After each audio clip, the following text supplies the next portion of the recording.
நீங்கள் கேட்டுக்கொண்டு இருப்பது கனேடிய தமிழ் காடு. இந்த காட்டிலே அடுத்த காதலி ஒழிக்க வருவது ஒரு கவிதை. இந்த கவிதையை தீட்டி அனுப்பி வைத்திருந்தவர் தாய் நாட்டில் இருந்து எங்களது அறிவிப்பாளர் ஆர்ஜி பாபல் தயாளினி சிவநாதன் அவர்களுக்கு நன்றிகளை சொல்லிக்கொண்டு கவிக்குள் செல்வோம். கவிதை.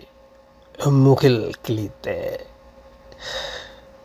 முகில் கிழித்த முகம் காட்டும் பகலையன் வரவிற்கு பன்னீர் தெளிப்பு அகத்தில் இன்புற அரும்புகள் அசைய சுகார இசையால் சுகமாக்கும் பறவைகள் மெல்லிய காற்றின் மேன்மை வாசமும் நல்லதோர் வேளை நாளும் பூக்கும் காளை அல்லதே இன்றி அன்பை விதைத்த எல்லா நிலையும் எல்லா தாக்கியே வெல்லும் அறமென விழித்து கொள்வோம்.